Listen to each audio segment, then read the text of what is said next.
Hello everyone. In today's video, I'll be sharing my gameplay from Day 1 of the Snowbuster event, featuring the Joe Attacks theme. At first glance, the gameplay feels very similar to the previous themes. The mechanics haven't really changed, but what does make this one slightly different is the area layout and the difficulty level. If we compare it to the Rebuilding Paradise theme, I personally found that one to be more challenging. In fact, I wasn't even able to reach Area 13 on the first day back then. But in this Joe Attacks theme, things felt a bit easier. I actually managed to reach Area 13 on day 1, which is a nice change of pace. So in this video, I'll show you my full gameplay experience in the Snowbuster event with the Joe Attacks theme. Feel free to follow along using the timestamps provided. In Area 1, we start with a simple layout which is very easy to complete.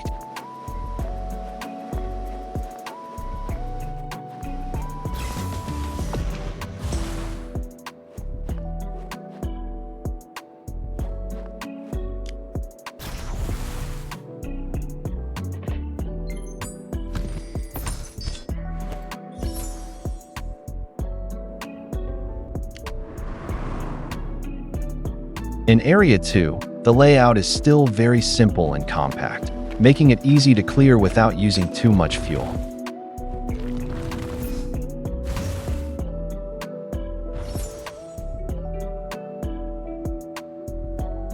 Look, it melted the snow around us. The whole area is warmer now, which makes our work easier.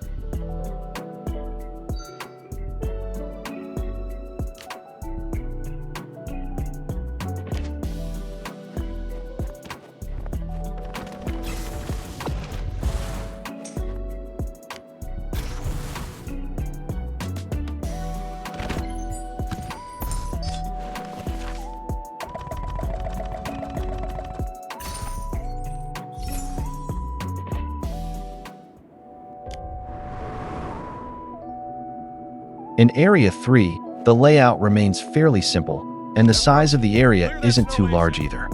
This stage mainly serves as a reintroduction to the features and tips we've seen in the previous theme, most of which stay the same.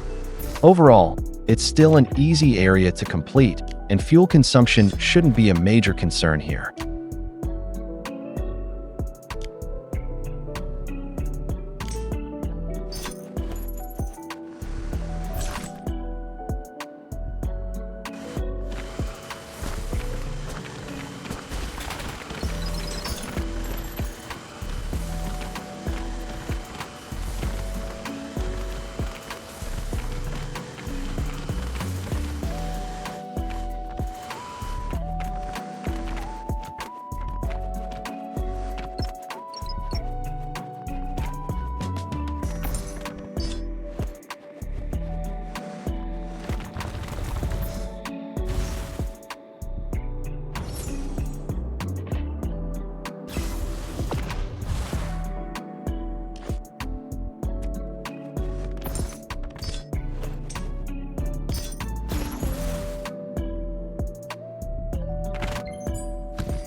In Area 4, the layout remains fairly simple, but the map is now starting to shift into a medium-sized zone. It's still quite manageable to complete without using too much fuel. However, from this point forward, it's important to start using your fuel wisely and keep an eye on every available power-up, because starting in Area 4, you'll begin to encounter more wild beasts hidden behind the snow.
In Area 5, you could say this is more like a mini-game zone, where players can freely use power-ups to clear snow without spending any fuel.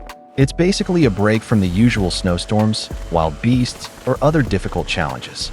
Most likely, every 5 areas or so, players will encounter bonus stages or lighter challenges like this, making the gameplay feel more refreshing and entertaining.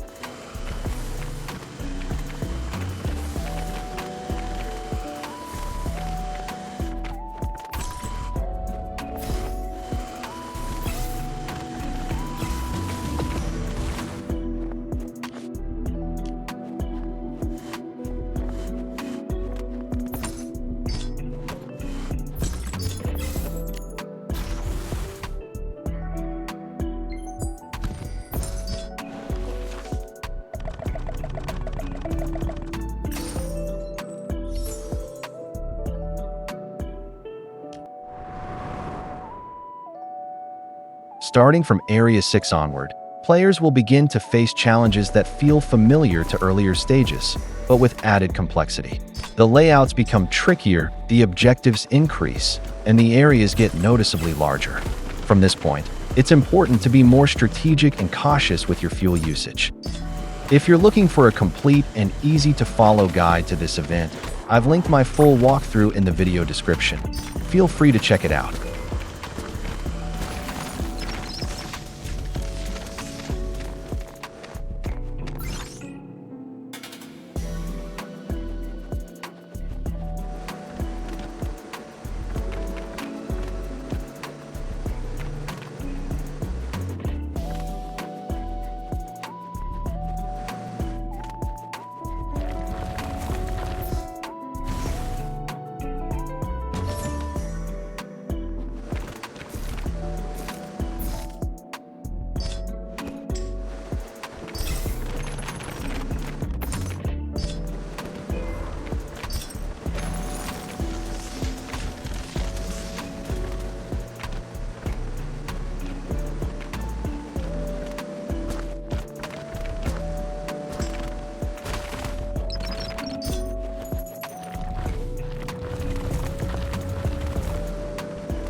So overall, the Snowbuster event really comes down to two things: smart fuel management and strategic decision-making in each area. I've managed to reach Area 13 so far, and throughout this event, I'll be pushing myself to see just how far I can go, completely free to play. I'm also curious to hear about your progress. How far have you made it in this event? What strategies are working best for you? Drop your experience in the comments.